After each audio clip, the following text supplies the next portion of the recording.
My younger brother, David, has always harbored a deep-seated resentment towards me. If you think it stemmed from jealousy, you'd be wrong. He was the favored child, not me. There was no reason for him to be envious. To give you some context, our mother always indulged David. He was the golden child of our family. She cooked his meals, did his laundry, and even asked me to help him with his schoolwork. I was expected to assist him simply because we were family, but I never received the same consideration. I accepted this, as I was quite independent. Perhaps it was partly my fault for always meeting his needs without expecting anything in return. He never helped me when I needed it, and only approached me when he wanted something. While I was a quiet, introverted kid who enjoyed studying and keeping to myself, he was loud and rough, just like our dad. I also tend to be straightforward and honest, never sugarcoating things. I believe my mother may have developed a negative perception of me because of my straightforwardness. This favoritism made David the family's darling, and I didn't mind it while we were growing up. However, problems began when he started bullying and mocking me for being different from him. He would tease me about my height and the fact that I wore glasses. He would sneak into my room, read my diary, and then complain to my mom about what I had written. When I yelled at him and complained to our parents about him invading my privacy, they would laugh it off, saying it wasn't a big deal. He did more awful things, like nearly breaking my glasses and putting nasty things in my food. He even once put little stones in my cereal, but luckily, I found them before they could damage my teeth. When I told my mom, she dismissed it, saying this is how brothers bond. Whenever we fought, David would zero in on my insecurities to insult me. We went to the same school, so he knew I was being bullied by a few kids. Instead of supporting me, he sided with the bullies, calling me names like ugly loser or hairy monkey, and encouraging them to physically harm me, saying I was just a big failure. Another time, during a fight over something trivial that I can't even remember, he told me to kill myself. While I could easily brush off most insults, that one really hurt because I was struggling with my mental health at the time. I'm doing better now, but it was devastating to hear that my own brother wanted me dead. Since Dad was often at work and Mom didn't seem to care much, she even scolded me once, claiming it was my fault for irritating him. Things progressively worsened. During high school, there was a shocking incident when David attempted to set my hair on fire, and unbelievably, our mother defended him, claiming he was merely playing. Seriously, who behaves like that? Thankfully, my dad eventually sided with me and pointed out the gravity of the situation. He even threatened to call the police on David. This moment was a real eye-opener for my brother, as he had never faced any consequences for his actions before. He was genuinely stunned, and my dad made it clear that enough was enough and that David needed to start respecting his older brother. Later, Dad came into my room to talk. I never expected his support because he always told David how similar they were, which was true. Dad admitted that he had waited for years, hoping David would mature, but he was slowly realizing that David was becoming a big bully. Hearing this from my dad was incredibly validating, and I almost broke down in tears. I confessed everything David had done to me over the years and even mentioned the bullying at school. My dad was shocked at how much I had endured. The next day, he spoke to the principal to ensure the bullies were warned about severe consequences if they continued. Later that evening, Dad enrolled me in MMA at our local gym, telling me I needed to man up and stand up to bullies in my life. I admit that a nerdy kid like me trying to learn to fight might have seemed laughable, but I was very focused. I managed my time well to balance my studies and daily workouts, and the MMA classes completely changed my life and physique. One day, David was up to his antics again. He stole my pocket money, which we received for helping with chores. I had been saving it for a while. David sneaked into my room and took it. I caught him just as he was about to cycle off with his friends. I demanded he return my money, but David mocked me, saying all I could do was run to Daddy for help. I don't know what came over me, but I punched him in the face. He was stunned, fell backward, and I retrieved my money from his pocket before throwing him back down. David started crying loudly, which was quite comical. However, my mother rushed out to help him and find out what happened.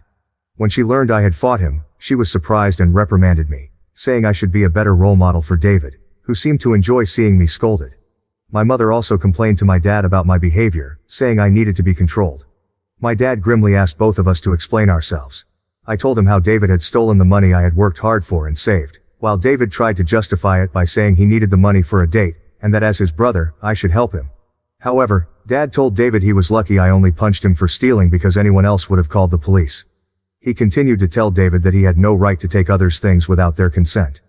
David didn't like that and threw a tantrum, likely hoping our mother would side with him, but Dad remained firm.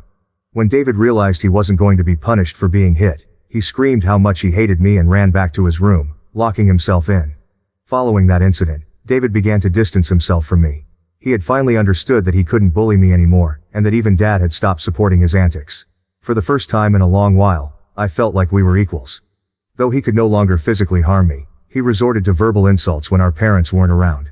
His behavior worsened with age, becoming angrier and more short-tempered each year. When I approached him with a question, he would ignore me and walk away, muttering insults like nerd or loser under his breath. If he needed to communicate something, he would relay it through our mother instead of speaking to me directly. When I questioned her about why David couldn't just talk to me, she would urge me to be more understanding. I couldn't tell if it was just puberty or genuine hatred. Over time, dealing with his comments became unbearable, and I longed to move out and get away from him. I repeatedly asked my mother to mediate a sit-down conversation for us to resolve our issues, but she always refused, saying she didn't want to get involved. When I asked her opinion on why David treated me this way, she would brush off the question. Eventually, I left for my dream university, having earned a scholarship as a top student. My dad threw a party for me, and even my mom seemed proud. However, David remained aloof and distant, barely acknowledging my achievements. The day I left for university was a mix of excitement for the future and relief to escape the toxic home environment. The first few months at university were liberating. I made new friends, enjoyed my classes, and started to build a life separate from the oppressive atmosphere of my childhood. The constant fear of David's verbal attacks lifted, giving me a newfound sense of peace. During my second year, I met my wife Karen at a frat party through a friend, and we immediately clicked. Coming from a religious background, having kids outside of marriage was frowned upon. However, when we discovered she was pregnant in our final year, we decided to marry right after graduation. Our wedding was a small but joyful ceremony. Our parents were happy for us, and we enjoyed the celebration. At that moment, I believed Karen was the love of my life. I had always envisioned a monogamous relationship, one woman to come home to and share my life with. Despite other women showing interest over the years, I never pursued anything because I was genuinely content in my marriage. Karen was my dream girl, and I never wanted to hurt her. However, I later uncovered 2 incidents of infidelity in our marriage. One was an intermittent affair with her married co-worker that spanned several years, and the other was a brief fling with an ex-boyfriend during a visit to her family. Some might think I was naive, and looking back, I can't completely disagree. Each time we separated for a while, I chose to forgive my wife. I didn't want to raise our child in a broken home and believed we could overcome these obstacles. The affair with her co-worker happened when we were young, and I attributed it to youthful mistakes and poor judgment. For a period, things seemed to get better. Although I could never fully trust her again, I did my best to set aside my doubts, knowing that if I chose to forgive, I had to genuinely work toward a fresh start. It's been 4 years since her second betrayal, and I felt confident in my decision to give her another chance. Karen seemed to have changed, and we were genuinely happy, planning our family's future. However, 3 months ago, my world was shattered once more when she revealed that she had been having a long-term affair and suggested that our son might not be mine. Her words struck me like a ton of bricks. A mix of shock, betrayal, and disbelief overwhelmed me. I struggled to comprehend the enormity of her confession. In a daze, I managed to ask why she had kept such a significant secret and how she could have done something so devastating. Her reaction was cold and indifferent, as if she were detached from the pain she caused. Her vague responses left me with more questions than answers. It was a surreal and painful moment, confronting the shattered trust and uncertainty about my own family. I continued to press Karen for the truth because I felt I deserved to know the father of the child I had been raising since birth. Ultimately, she admitted it was David. My eyes widened in shock as I asked Karen what she meant. She explained that she and David had become friends when I introduced her to my family, and she stayed with us from Thanksgiving until New Year's. David, usually cold to me, was warm and polite towards her, which made me glad because I didn't want Karen to feel unwelcome. Karen wanted to be accepted into my family, so she spent significant time with my mom whenever possible. She noticed the rift between David and me and questioned me about it. I opened up about our strained relationship and explained that we might never repair it due to his unresolved feelings. Karen understood but started including David in our outings, hoping it would help us bond. Whenever we planned to watch a movie, she invited David, and we watched whatever he chose. During this time, David and I exchanged a few words, which was an improvement compared to his usual silent treatment. I remember Karen and David hanging out and playing video games together, but I never thought much of it. Karen told me that one day, David opened up to her about his struggles and a recent breakup. Feeling vulnerable, he struck up a friendship with her. She mentioned that he would harmlessly flirt with her when I wasn't around, and eventually, things escalated beyond her control. The vision of my wife and brother sleeping together made me feel sick. Karen confessed that she felt guilty afterward and left him, which matched her abrupt decision to go home instead of spending New Year's with me.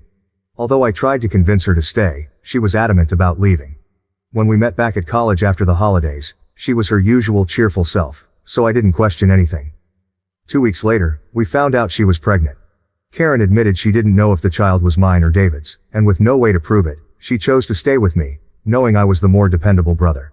This was why we got married. My world felt like it was crashing down. The son I loved might not even be mine. I asked Karen if she had been sleeping with David recently, and she slowly nodded. She revealed that they had always stayed in touch because their chemistry was undeniable. They would sneak off to hotels, lying to me about working overtime. She admitted that half of her business trips were actually romantic getaways with him. I asked why she married me if she wanted my brother, and Karen said she didn't want to be the one to break off the marriage. She saw me as a wonderful father to our son and decided to stay. In her words, she made a mistake and didn't know when to stop. I told Karen I was glad she told me the truth but that I was going to pack up and leave. She started crying, asking for forgiveness, and expected me to yell at her. Instead, I calmly packed my clothes. Karen insisted that if I loved her, I should fight for her and that mistakes happen in every marriage. When she realized I wasn't going to do anything, she changed tactics, saying our son would be affected by a divorce and that children shouldn't be raised in broken homes. I reminded her that I might not even be the father, which made her cry more and accuse me of being cruel. It seemed like she believed nothing could make me want to leave the marriage. Perhaps it was partly my fault for letting things slide in the past. While I did love her, it felt more like it stemmed from thinking we had a son together and had been together since college. Karen kept insisting it wasn't too late to fix things, but I struggled to believe her and had no patience left. Trust was a major issue, and her words felt hollow. Even if I forgave her, I could never forget she slept with my brother. I've always believed in forgiving mistakes because we're all flawed, but this was beyond acceptable limits. I left her crying on the doorstep and checked into a hotel. The next day, I went straight to my parents and revealed everything about my wife's affair with David, explaining how they had been secretly sleeping together for years. The shock on their faces was undeniable. True to her nature, my mother initially tried to defend David, insisting that her boy could never do such a thing to his own brother. Determined to expose the truth, I asked my parents to remain silent and let me call David in front of them. I instructed them to stay quiet so I could catch David off guard, making him believe it was a private conversation. When David answered the phone, I confronted him about the affair. At first he vehemently denied it, refusing to accept any responsibility. However, when I told him that Karen had admitted to everything, he started blaming her, calling her characterless. He claimed it wasn't his fault if women were attracted to him and that he was the better-looking brother. I told him firmly that I would expose him to everyone. When David mocked me, saying no one would believe me because he was the golden child, I scoffed at his arrogance and thanked him for confirming the truth, knowing our parents had heard everything. David went quiet and then spluttered, trying to explain himself and salvage his image. My mother, still in shock, demanded an explanation from David. He stuttered through a feeble attempt to justify his actions, blaming everyone else but himself and desperately trying to shift the blame onto Karen. I could see my mother, who had once been protective of her favored son, now felt a mix of disappointment and anger. In that charged moment, I felt a strange sense of vindication. For years, I had endured David's torment. Now, the truth was out, and the roles were reversed. It was David who stood exposed, his actions laid bare for everyone to see. As David's words faltered, my father, usually reserved in his expressions, couldn't contain his disappointment. He asked me to pass him the phone and began to speak to David. "David," my father began, his voice laden with disappointment. "What you've done isn't just a betrayal of your brother, but a betrayal of this family. You slept with your brother's wife and continued the affair even after they were married. Your actions have severe consequences and have irreversibly shattered the trust we had in you. I raised both of you to value family, loyalty, and decency. What you've shown today defies everything I've tried to teach you." He paused, letting the weight of his words sink into David's conscience. "Your disregard for your brother's feelings and the lack of respect for his marriage are unacceptable. You've not only hurt him but also torn apart the bonds that hold our family together. Your mother and I are partly to blame for what you've become, but we will no longer tolerate this behavior. From today, you're cut off from the college funds I set up for you. You'll have to figure out how to pay your university fees on your own. I will also stop funding your lifestyle. Do you think it makes you more of a man to sleep with married women? Let's see how you manage without my money." Throughout this, I maintained a composed demeanor. Although I initially wanted to scream at David, watching my dad punish him was the ultimate vindication. I had exposed his true nature, and it was clear he had underestimated the consequences. My mother, despite David's persistent protests, continued to justify him, but my father swiftly ended the call, shutting down David's attempts to explain away his actions. Afterward, my mom approached me and hugged me. It had been a long time since we shared such a moment, but in that embrace, there was an unspoken understanding and support amid the family turmoil. She apologized for not believing me all this time. My 14-year-old self could never have imagined this moment, being vindicated and embraced by my mother. Following this, my dad helped me find a good lawyer to divorce Karen. She and her lawyer tried to fight dirty, asking for alimony since I earned more than her. But her affair played heavily in my favor.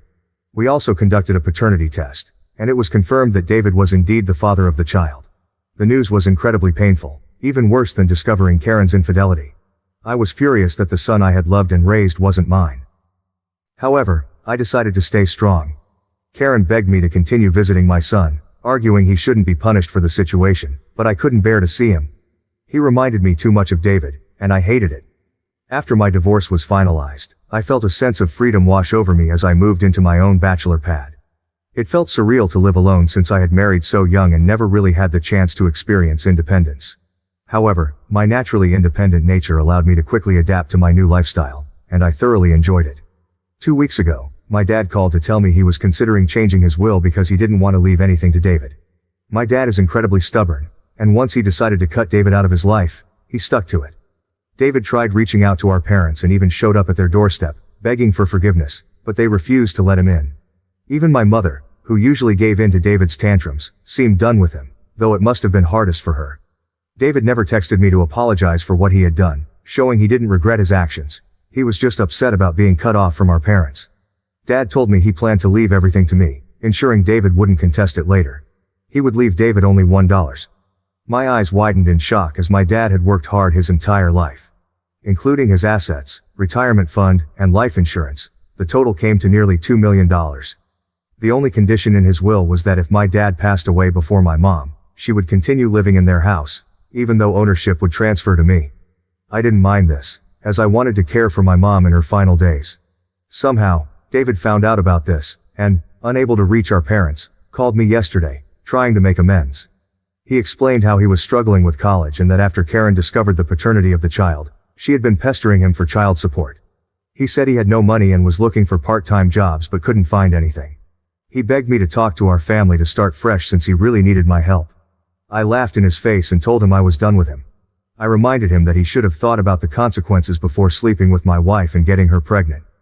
David argued that I was being unfair and that Karen was also to blame, to which I agreed. I reminded him that I had divorced her, making her his responsibility now. He shouldn't be calling me to complain about her or the child since these were the consequences of his own actions. David started to raise his voice, but I interrupted, reminding him that he was no longer the favored child in the family but the black sheep who had slept with his own brother's wife. At that moment, David began to cry, telling me how everyone, including our grandparents and relatives, had turned against him. While this was true, it was no longer my concern. I told him we were done and that he should never call me again since I no longer considered him my brother. Since then, I've replayed the conversation in my mind. Despite my hatred for my brother, I had never heard him cry, at least not since we were kids. I won't lie. It did hurt me a bit to see him so helpless. So, I guess I'm here to ask if I should talk to our parents about him or if I would be an asshole if I don't. Update 1. Hi everyone, many of you have been asking why I am no longer in contact with my son Henry, and some have even called me cruel. I need to explain that I am not comfortable raising another man's child. This isn't a stepson situation. I was led to believe Henry was my son, only to later discover he is actually my brother David's son. Naturally, this revelation hurt deeply, and I cried over it for days. The main reason I don't want any contact with Henry is that I no longer want Karen in my life. If I remain connected to her child, she will find a way to re-enter my life, and I need my space. You may think I'm cruel or selfish, but I can't see him ever again, at least not for a very long time. Update 2. Most of you correctly guessed that it was my mother who informed David about my dad changing his will, leading David to call me as a last resort to fix things. I confronted her in front of my dad, and she broke down, saying I had punished David enough and that he had learned his lesson. My dad firmly told my mother that if she believed what David did was forgivable, then he could no longer stay married to her because he could never forgive such a betrayal. This threat silenced my mother. My dad made it clear that if she ever talked with David again and we found out, she could pack her bags and leave. As I mentioned, my dad is very stubborn. Hopefully my mother will learn from her mistakes. Update 3. Reddit. It's been 5 months since my last update. My relationship with my parents has improved over the past few months. My dad and I go golfing every weekend, and he treats me more like a buddy than a son. Although my mother misses David, she has stayed away from him. The last I heard about David was from my cousin, who said David had been asking everyone for money, and eventually had to drop out of college because he couldn't afford the fees. He and Karen are living together, and he has a part-time job as a mechanic. Apparently they are raising Henry together, which is a good thing, I guess. I never discuss David with my parents, and they don't bring him up either. For everyone asking, I am doing quite well. I was promoted at my job 2 months ago, so my salary has significantly improved. I haven't been dating anyone as I feel I still need time and space to heal. I've been going to therapy, so we'll see how that works out. Thank you for watching. If you haven't subscribed yet, please do so and hit the notification bell to stay updated with more shocking real-life stories happening around you.